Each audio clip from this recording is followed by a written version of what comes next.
A call across Christendom. The year is 1095.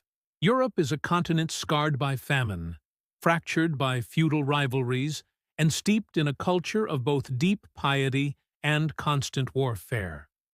Lords and knights battle each other endlessly over scraps of land, while peasants endure hardship under the shadow of castles.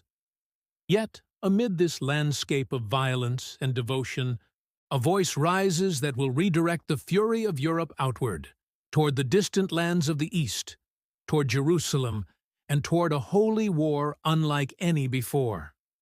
This is the story of the First Crusade, a saga of faith and fanaticism, of conquest and betrayal, of kings and paupers marching together beneath the sign of the cross.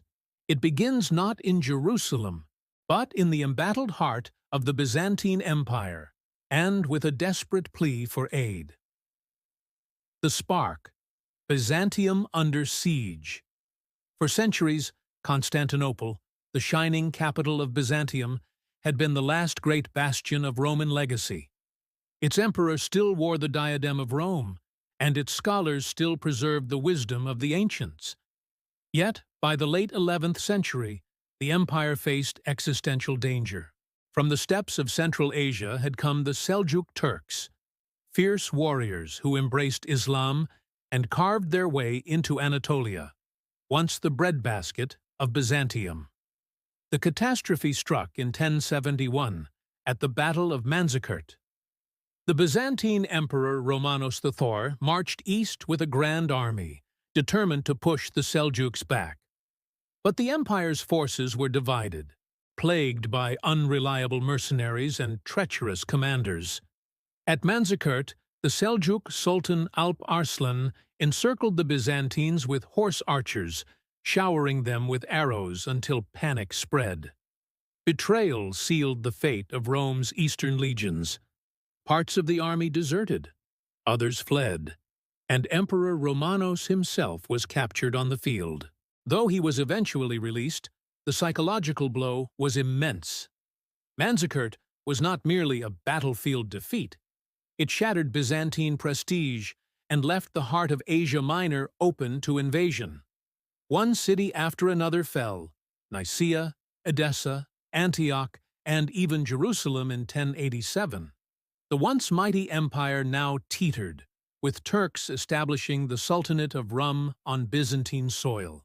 By the time Alexios I Komnenos rose to power in 1081, the empire was on the brink of collapse. Surrounded by enemies, Normans in the west, Pechenegs in the north, and Seljuks in the east, Alexios made a bold decision: to appeal for help to the very people Byzantium had long considered rivals, and even barbarians, the knights of Western Europe. The Pope's opportunity. In March 1095, envoys from Byzantium arrived in Italy. They brought Alexios's plea to Pope Urban II, the head of the Catholic Church. Urban, a shrewd and ambitious leader, immediately recognized the opportunity. For decades, the papacy had been locked in a bitter struggle with the Holy Roman Emperors for control of Europe. The scars of the investiture controversy were fresh, and Urban sought to reassert papal authority not just in Rome, but across Christendom. By championing a holy war, he could raise the prestige of the Church, unite the often feuding knights of Europe under one banner, and perhaps even heal the Great Schism with the Eastern Orthodox Church, which had split from Rome in 1054. But Urban also understood the power of religious symbolism. Jerusalem, the city where Christ had been crucified and resurrected, was under Muslim control. Pilgrims who once walked in the footsteps of Jesus now risked harassment or worse. Urban seized upon this cause, framing Alexios' request for aid not merely as a Byzantine problem, but as a universal Christian mission. The Council of Clermont, taking the cross. On 27th of November 1095, in the French town of Clermont, Urban delivered the speech that would ignite a movement. Contemporary accounts differ in detail, but the essence is clear. Urban called upon knights and nobles to set aside their petty wars and to take up arms for God. He painted vivid images of Christians in the East suffering under Muslim rule, of desecrated holy places, of pilgrims tortured and humiliated. He promised not only earthly glory, but eternal salvation. Those who took up the cross would have their sins forgiven, their souls washed clean. The crowd erupted. According to one chronicler, they cried out, "Deus vult! Deus vult! God wills it!" Men surged forward to take vows, marking their commitment by sewing crosses onto their garments. The Crusade had been born. Urban did not stop at Clermont. He embarked on a preaching tour across France, rallying thousands more. Great churches in Limoges, Angers, Tours, and countless monasteries became recruitment centers. Knights, peasants, and even entire families took the vow. The call to take the cross spread like wildfire through Europe, carried by preachers, troubadours, and rumor alike.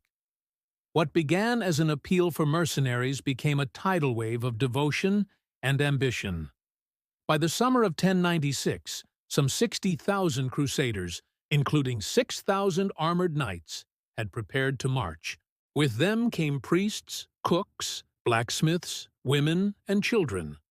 A mass migration of faith and hope, bound for the East, the Muslim world, and the People's Crusade. A fragmented enemy.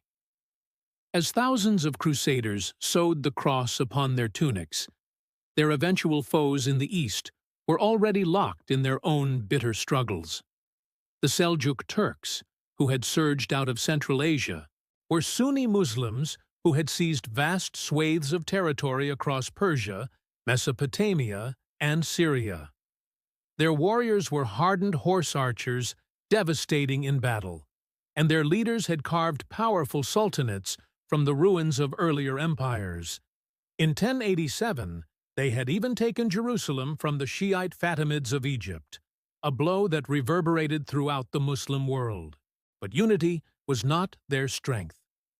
The death of the great Seljuk Sultan Malik Shah in 1092 unleashed chaos. Rival warlords fought over his inheritance, dividing authority between Baghdad, Persia, and Anatolia. Local emirs wielded power in cities like Aleppo, Mosul, and Damascus, often more concerned with outmaneuvering each other than defending Islam against outsiders. Meanwhile, the Shiite Fatimids in Egypt watched the turmoil with cold calculation. They recaptured Jerusalem in 1098, just months before the Crusaders arrived. To the Fatimids, the Crusaders looked like another group of mercenaries to be bargained with, perhaps even allies against the hated Seljuks. None of them, not Seljuk, not Fatimid, yet understood that this new army from the west came not to raid and retreat, but to conquer and remain. The People's Crusade, a tide of zeal. While knights and nobles assembled their retinues, something unexpected happened. The crusading fever did not confine itself to lords and professional warriors. Preachers carried Urban's words into villages, and the message ignited the imaginations of the poor, the desperate, and the devout. One figure in particular embodied this wildfire: Peter the Hermit. A small, fiery preacher with ragged clothes and piercing eyes, Peter had himself journeyed to Jerusalem years earlier, where he claimed to have witnessed firsthand the oppression of pilgrims. Returning to Europe, he spread impassioned sermons that electrified peasants and petty knights alike. To many, Peter seemed almost a prophet, a man chosen by God to lead them east. By spring of 1096, tens of thousands of ordinary people had rallied to his banner. This so-called People's Crusade included farmers with pitchforks, women carrying infants, children clutching wooden crosses, and a smattering of poor knights such as Walter Sans-Avoir. Walter the Penniless. They were ill-equipped, ill-trained, and ill-disciplined, yet ablaze with conviction. Chroniclers describe them as a host more numerous than the sand or the stars, a ragtag army marching with hymns on their lips and crosses on their shoulders. But zeal is not strategy. As they moved down the Rhine, some groups turned their fervor into violence against the most vulnerable minorities of Europe. Under the Knight Count Emico of Leiningen, bands of crusaders fell upon Jewish communities in Speyer, Mainz, Trier, and Cologne, massacring thousands. These pogroms horrified contemporaries like the church chronicler Guibert of Nogent. Yet they revealed the darker side of crusading zeal, a holy mission easily twisted into persecution. When the People's Crusade finally reached Constantinople in the summer of 1096, Emperor Alexios Thirtherkomnenos was aghast. He had expected disciplined knights. Instead, he found an undisciplined mob that pillaged Byzantine fields and markets for food. Eager to move them along, Alexios quickly ferried them across the Bosporus into Asia Minor, where they blundered straight into Seljuk territory. Ignoring warnings, Peter's followers marched toward Nicaea. There, on 21st October 1096, the Seljuk Sultan Kilij Arslan I crushed them. Thousands were slaughtered, and those not killed were enslaved. The People's Crusade had ended in disaster. Peter the Hermit himself survived, returning in shame to Constantinople. His ragged visionaries had been obliterated, leaving only a cautionary tale of zeal without discipline. Yet even as their bodies lay scattered in Anatolia, the true crusade, the one Urban and Alexios had envisioned, was only just beginning. The Prince's Crusade. The great lords take the cross. Unlike the tragic rabble of Peter the Hermit, the true crusade was led by some of the mightiest nobles of Western Europe. By late summer of 1096, great armies began converging on Constantinople, each under its own leader, but all sworn to the cross. Godfrey of Bouillon, Duke of Lower Lorraine, a tall, commanding figure, deeply pious, who sold much of his estate to fund the journey. Chroniclers called him a new Joshua. Baldwin of Boulogne, Godfrey's ambitious younger brother, eager for land and fortune. Raymond IV of Toulouse, Count of Saint-Gilles, in his 50s, the wealthiest and perhaps most determined of all the leaders. He traveled with a massive retinue and the blessing of the papal legate Adhemar of Les Puys, Urban's chosen spiritual leader. Bohemond of Taranto, the Norman warlord from southern Italy, tall, red-haired, a born strategist with an appetite for conquest. His nephew Tancred followed, embodying the ideals of knightly valor. Robert of Flanders, Robert of Normandy, son of William the Conqueror, and Stephen of Blois rounded out the roll call of lords. Each army traveled separately, their routes cutting across Europe, their banners bristling with crosses. By 1097, perhaps 40,000 to 60,000 men, including 7,000 knights and 30,000 foot soldiers, were marching eastward. Arrival at Constantinople. Emperor Alexios Thirtherkomnenos had prayed for reinforcements, but what he got was both blessing and burden. One by one, the crusading lords arrived at Constantinople, each with his own ambitions. Alexios, ever cautious, feared they might conquer Byzantine lands rather than return them, so he demanded oaths. Each leader must swear to return any former Byzantine territory to the empire. The oaths were taken, some grudgingly, some with secret fingers crossed. Bohemond of Taranto swore, but his eyes glimmered with schemes. Godfrey swore after tense negotiations, even skirmishes outside Constantinople's walls. Raymond of Toulouse resisted longest, insisting he had sworn allegiance to no man but Christ. Yet in the end, even he promised cooperation. Alexios, relieved but wary, ferried them across the Bosporus. The great armies of the West now stood in Asia Minor, the heartland of the Seljuk Turks. the siege of Nicaea. Their first target was Nicaea, the Seljuk capital in Anatolia. Its massive double walls and 200 towers rose beside a great lake, a formidable challenge. Sultan Kilij Arslanlıs, confident after his easy victory over the People's Crusade, had underestimated this new force and ridden east to fight rivals. The Crusaders encircled the city in May 1097, launching siege engines and scaling ladders. Alexios sent his fleet to blockade the lake, cutting off supplies. When Kilij Arslan rushed back with his army, he was decisively beaten outside the city. Nicaea held out stubbornly until Alexios secretly negotiated its surrender. One dawn, the Crusaders awoke to find Byzantine flags flying from the towers. Furious, many knights felt robbed of plunder, but Alexios had achieved his goal. Nicaea restored to the empire. To soothe tensions, he showered the Crusaders with gold and supplies. The Battle of Dorylaeum. From Nicaea, the Crusaders pushed deeper into Anatolia. Their columns stretched for miles across the arid plateau. On 1st July 1097, near Dorylaeum, Kilij Arslan struck back with a horde of mounted archers, their arrows raining down on the vanguard led by Bohemond. The Normans held desperately as arrows thudded into shields, and horses screamed in agony. Women, children, and camp followers huddled behind wagons.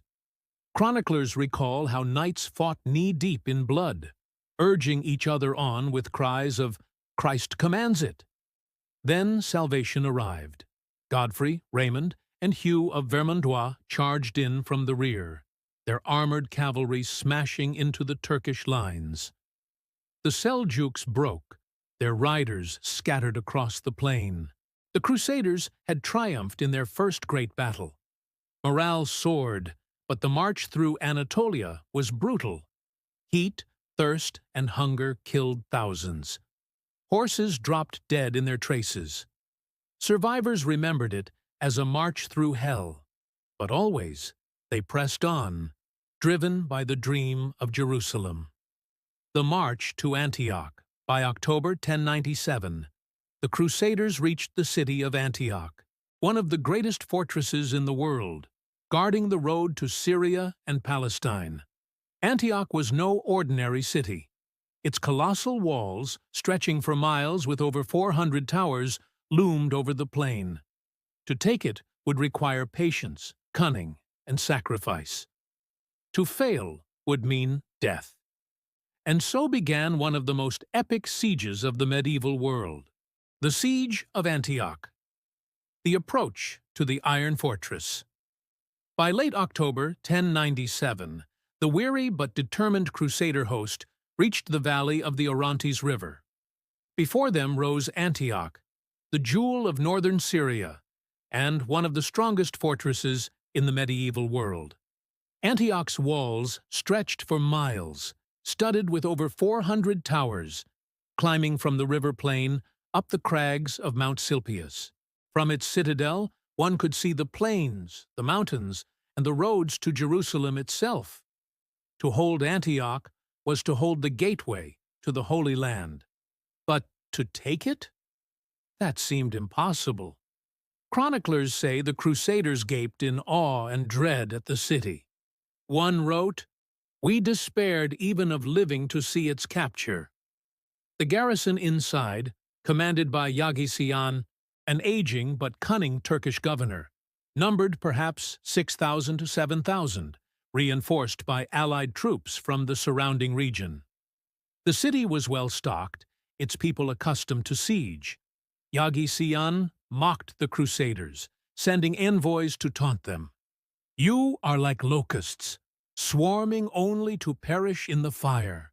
The Crusaders, perhaps 30,000 strong, encircled the city, but their numbers were already shrinking. Encirclement and hardship. The siege began in late autumn. The Crusaders could not fully surround the immense city. They could only blockade key gates and cut supply routes. The rest remained open, and provisions trickled into Antioch while the besiegers themselves starved. As winter set in, the plains turned to mud. Rain soaked the soldiers' tents. Hunger gnawed at them. Chroniclers describe men gnawing leather, horses slaughtered for food, and even whispers of cannibalism in the harshest weeks. Yet they endured. Leaders divided the lines. Bohemond of Taranto at the St. Paul Gate, Godfrey of Bouillon at the Dog Gate, Raymond of Toulouse near the Bridge Gate, Robert of Normandy, and Robert of Flanders at the Duke's Gate. Patrols clashed daily with Antioch's defenders. Outside, relief forces gathered. Ducac of Damascus marched to aid Yaghi Siyan, but in December 1097 his army was ambushed by the Crusaders at the Iron Bridge and scattered. Soon after, Ridwan of Aleppo attempted the same and was likewise defeated. Each victory gave the starving army hope, yet Antioch's walls loomed unbroken. Despair and desertion. The months dragged on. By January 1098, the army was near collapse. Supplies were scarce, morale shattered. Many deserted. Among them was Stephen of Blois, one of the great lords. Terrified of annihilation, he abandoned the crusade, riding back toward Constantinople. His departure nearly proved fatal, for when the Emperor Alexios the Bard later heard of the disaster, falsely reported as total ruin, he turned back, depriving the Crusaders of Byzantine aid at their darkest hour. Yet not all lost heart. Priests preached perseverance. Chroniclers recall visions. Soldiers claimed to see saints riding beside them, promising victory if only they endured. And then, betrayal turned to salvation. Bohemond's gamble. The siege might have dragged on forever, but Bohemond of Taranto had other ideas.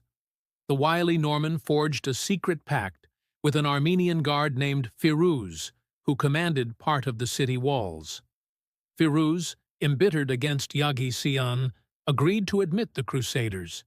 But Bohemond demanded something first: leadership. He declared that unless he was granted lordship of Antioch upon its capture, he would not reveal the plan. Some balked, but desperation forced agreement. The deal was struck. Antioch would be Bohemond's prize. The Night of Treachery. On the night of the 2nd to 3rd June 1098, under cover of darkness, Bohemond led a band of knights to Firuz's tower. Rope ladders were thrown up. One by one, armored men clambered over the walls, silently slitting throats of sentries. At dawn, the gates were flung open. Crusader horns blared. Armored cavalry thundered in. Panic erupted in the streets. Yaghi Siyan fled in terror, only to be captured and killed by local peasants. By noon, the Crusaders held Antioch, but not the citadel, which remained in enemy hands. Worse, their triumph was short-lived. The Great Counter-Siege. Only days after their victory, news arrived. A vast Muslim relief army under Kerboga of Mosul, commander of perhaps 30,000–40,000 men, was approaching. On 7th June 1098, Kerboga's banners appeared on the horizon. Now the Crusaders, exhausted, starving, their numbers halved, found themselves besieged inside the very city they had just taken. Hunger turned to desperation. Corpses rotted in the streets. Some soldiers despaired. Others prayed. Then, in one of history's most controversial and dramatic moments, hope arrived in the form of a vision. The Holy Lance. A poor provincial priest named Peter Bartholomew claimed he had seen St. Andrew in a dream, revealing that the Holy Lance, the spear that pierced Christ aside at the crucifixion, was buried beneath the floor of the Cathedral of St. Peter in Antioch. On 14th of June, the ground was dug up. After hours of futile labor, Peter himself leapt into the pit and produced a rusty spearhead. Whether planted or genuine, the discovery electrified the army. Men wept with joy convinced God had given them a sign of victory. The miracle at Antioch Bohemond seized the moment. He rallied the Crusaders. God has delivered us the lance. Now he delivers you victory. On 28th June 1098, the gaunt, starving Crusaders marched out of Antioch's gates, carrying the Holy Lance. Chroniclers tell of radiant visions, armies of saints on white horses descending from the sky to fight beside them. Kerboga's massive host, disorganized by rivalries among its leaders, broke before the ferocity of the charge. Thousands were cut down, others fled in chaos. The Turks were routed. Antioch was saved. For the Crusaders, it was nothing less than a miracle. Chroniclers exulted, "The Lord himself had fought for us." The road to Jerusalem, 1098 to 1099, a city won, a city starved.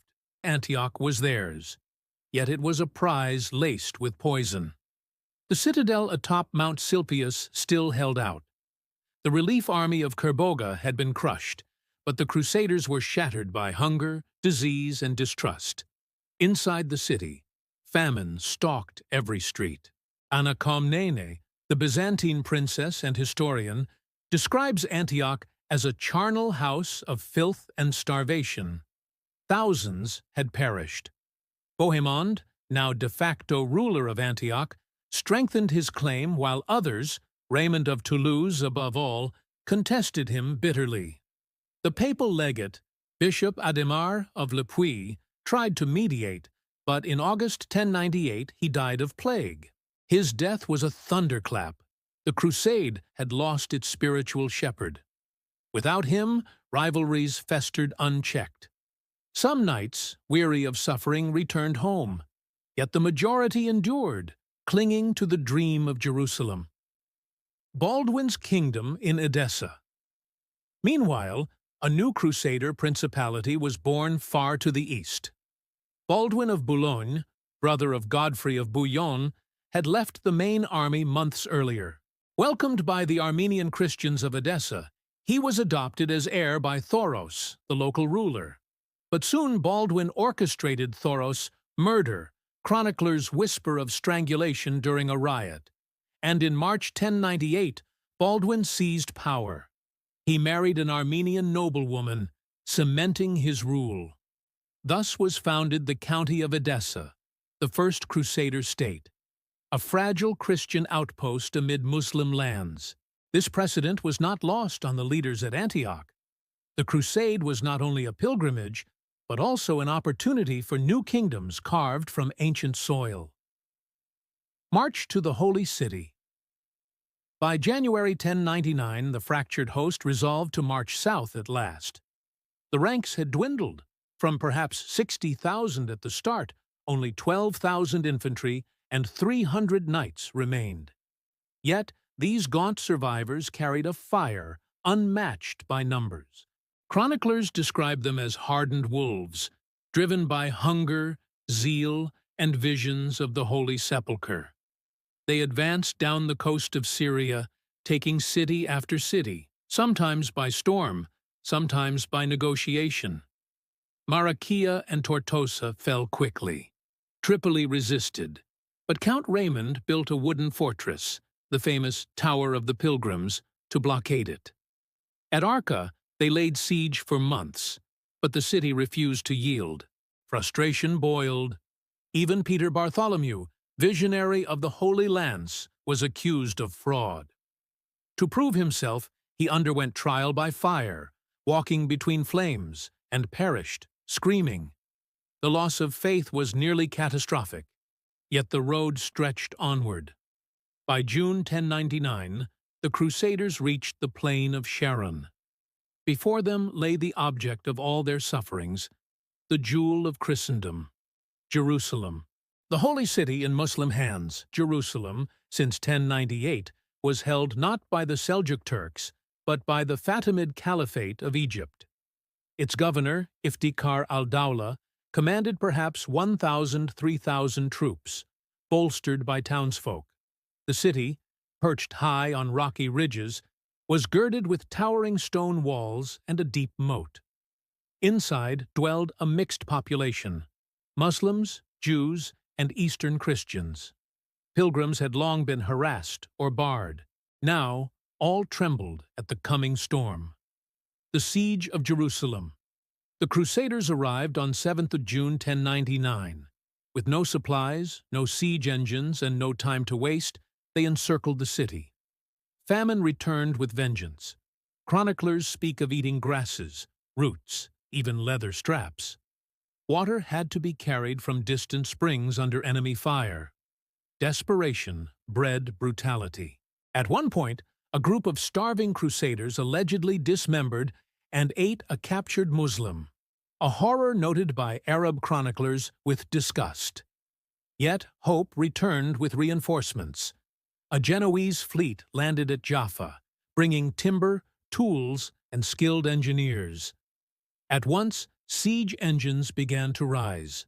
Towers were built, ladders fashioned, rams constructed. By 13th July, the assault was ready. The first attacks faltered. Arrows rained from the battlements. Stones crushed ladders. Boiling oil and fire scorched the attackers. But the Crusaders refused to break. The final assault, at dawn on 15th July 1099, the last assault began. Godfrey of Bouillon, with his men, pushed a massive siege tower against the northern walls near the Church of St. Stephen. All day the battle raged. At last, as the sun reached its height, the tower was wheeled across a filled-in section of moat. Its drawbridge dropped. Godfrey himself, wielding his sword, led the charge. Chroniclers paint the moment as divine. The Lord opened the city to his faithful. Crusaders swarmed the walls, cutting down defenders, pouring into the streets. The massacre. Then came the slaughter. Once inside, the Crusaders unleashed a massacre of legendary horror. Jews were burned alive in their synagogues. Muslims were cut down in mosques, streets, and homes. Chroniclers give wildly different numbers, from 3,000 to 70,000, but all agree the killing was indiscriminate. Fulcher of Chartres wrote, "The slaughter was so great that our men waded in blood up to their ankles." Raymond of Aguilers added that the Temple Mount was heaped with corpses. Only Eastern Christians, spared as allies, survived the butchery. When the killing ended, the Crusaders laid aside their swords and, weeping with exhaustion, went barefoot to the Church of the Holy Sepulchre. There, amid chants and tears, they knelt before the tomb of Christ. After 4 years of unthinkable suffering, their pilgrimage was fulfilled. A kingdom-born Jerusalem was theirs. On 22nd July 1099, the leaders gathered to elect a ruler. Raymond of Toulouse refused, claiming he would not wear a crown of gold where Christ had worn a crown of thorns. The honor fell to Godfrey of Bouillon, who took the title not of king, but advocate of the Holy Sepulchre. Barely had the crown been settled when a new test came. On 12th of August 1099, an Egyptian army from Ascalon advanced. Godfrey, with his battered host, marched to meet them. Against all odds, the Crusaders triumphed once more, routing the Fatimid host. Jerusalem was secured, for now. The First Crusade had succeeded beyond all expectation. From 60,000 who set out, perhaps 15,000 remained. Yet they had carved Christian kingdoms in the Levant. The county of Edessa, the Principality of Antioch, and now the Kingdom of Jerusalem. But this triumph was fragile. Already, new enemies gathered. The dream of eternal Christian dominion would demand centuries of blood. Aftermath and legacy, a pilgrimage. Fulfilled, a world transformed. The news of Jerusalem's capture spread across Europe like wildfire. From Rome to Paris, from the Rhine to the plains of Lombardy, church bells rang. Pilgrims wept. Chroniclers called it the miracle of our age. For Pope Urban II bis et Tours, Puritan, who had died just days after the victory, never knowing of the triumph he had set in motion. It was the crowning vindication of his vision. Christendom united under one cause, wielding the sword for the faith. But on the ground in the Holy Land, the reality was far harsher. The First Crusade had not only won unimaginable glory, it had also created a fragile new political order that would forever change East and West alike. The Crusader states, Outremer. To hold Jerusalem, it was not enough to kneel at the Holy Sepulchre. The Crusaders needed castles, armies, supplies, and government. Thus was born the Latin East, known as Outremer, overseas. The county of Edessa, 1098. Baldwin of Boulogne's domain stretched along the upper Euphrates. Remote, exposed, and vulnerable, it was more a marchland than a kingdom. Yet it served as a Christian foothold deep in Muslim lands. The Principality of Antioch, Quater 1098. Bohemond of Taranto had secured it through treachery. Though glorious, Antioch was a perpetual flashpoint, claimed by Byzantium, desired by Turks, and torn by internal intrigue. The Kingdom of Jerusalem, 1099. Godfrey of Bouillon ruled as Advocatus Sancti Sepulchri, defender of the Holy Sepulchre, refusing a royal crown. When he died in 1100, his brother Baldwin of Edessa became Baldwin the first king of Jerusalem. The county of Tripoli, 1109, carved later by Raymond of Toulouse's heirs, completing the four pillars of Outremer. These states were unlike any European kingdom. Tiny minorities of Latin Christians ruled vast populations of Muslims, Eastern Christians, Jews, Armenians, and others. Governance relied on uneasy coexistence, taxes on locals, trade with Muslim neighbors, and alliances with Christian Armenians and Syrians. Castles became the backbone of defense. Mighty fortresses like Crac de Chevalier, Carac, and Belvoir rose in the decades to come. Byzantium betrayed. For Emperor Alexios Thurs Komnenos, the First Crusade had been a bitter disappointment. He had asked for mercenaries. He got an armed pilgrimage. He had hoped to reclaim lost Byzantine provinces. Instead, he watched Western knights carve their own principalities from imperial soil. The most galling betrayal was Bohemond's seizure of Antioch, which by prior oath should have been restored to Byzantium. Relations between East and West soured irreparably. Anna Komnene, Alexios' daughter, later wrote in her Alexiad of the Crusaders' treachery, "They came as friends, they left as lords." This poisoned legacy would fester until 1204, when Crusaders would sack Constantinople itself in the Fourth Crusade, an act born in part of mistrust seeded during the First. The Jewish and Muslim memory, the triumph of 1099, was burned into the memory of Jews and Muslims as a calamity beyond comprehension. For Jews, the massacre in Jerusalem was one more chapter in a season of horror. Already in 1096, Crusader mobs in the Rhineland had butchered entire communities of Mainz, Worms, and Cologne. Now, at the end of the road, Jerusalem's Jews were herded into synagogues and burned alive. Chroniclers of both sides recorded their screams, rising with the smoke. For Muslims, the Crusaders' capture of the city was a humiliation, a sign of divine wrath. Arab chroniclers such as Ibn al-Qalanisi and Ibn al-Athir speak of rivers of blood, mosques desecrated, and the dome of the rock polluted with corpses.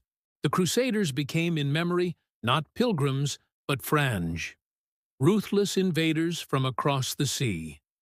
It would take nearly a century, and the rise of Saladin, for the Muslim world to rally a counter-crusade that would retake Jerusalem. But already in 1099, the wound was raw. The Church triumphant, and divided for the papacy, the First Crusade was a triumph beyond all expectation. Urban II's call at Clermont had mobilized Europe on a scale never seen before. The papacy emerged as the spiritual leader not just of churches, but of armies, kings, and peoples. Yet unity was fleeting. The split between Latin West and Orthodox East had only deepened. And within Europe, the precedent was set. The Pope could summon Christendom's knights to war. Future crusades to Spain, to the Baltic, to North Africa, even against Christian heretics, would follow this model. The cost in blood. The crusade had succeeded, but at what price? Of the estimated 60,000 to 100,000 who set out in 1096, perhaps 15,000 survived to see Jerusalem. Tens of thousands of Muslims and Jews were killed in the conquest. Christian Europe, too, was scarred. Entire noble houses extinguished, vast wealth consumed, countless families bereaved. But the survivors returned home with relics, tales of miracles, and a new identity. They were Crusaders, marked forever by the cross they had once sown on their cloaks. Seeds of future conflict. The First Crusade was both an ending and a beginning. It ended centuries of near-continuous Muslim control of Jerusalem, replanting the Latin cross on the Mount of Olives. It also ended the illusion that Christendom was merely a spiritual unity. Now it was a military one, bound in arms and blood. But it also began centuries of new conflict. The Muslim world, initially divided, would soon unite under leaders like Zengi, Nur ad-Din, and Saladin. The Crusader states, small islands of Latin rule, would forever live under siege, dependent on reinforcements from Europe. The idea of holy war, once foreign to Western Christendom, was now embedded in its DNA. The long shadow of 1099. Historians have long debated the meaning of the First Crusade. Was it a war of liberation or conquest? A pilgrimage or an invasion? A miracle or a massacre? For its participants, the answer was clear. It was God's work. Raymond of Aguilers closed his chronicle with exultation. This day, the most wonderful since the resurrection itself, shone forth. The Lord showed us His mercy. For those who suffered its violence, it was a catastrophe. Ibn al-Athir, writing a century later, still mourned. The Franks took Jerusalem, and great slaughter befell its people. May God avenge the Muslims for their suffering. For us, the First Crusade stands as one of history's great turning points, a collision of faith, ambition, and violence that reshaped East and West alike. Thus ended the saga of the First Crusade. 1096 to 1099. It had begun as a desperate cry for help from Byzantium, and it ended with new kingdoms born in fire and blood on the shores of the Levant. Its shadow would stretch for centuries, across battlefields, across cultures, across memory itself.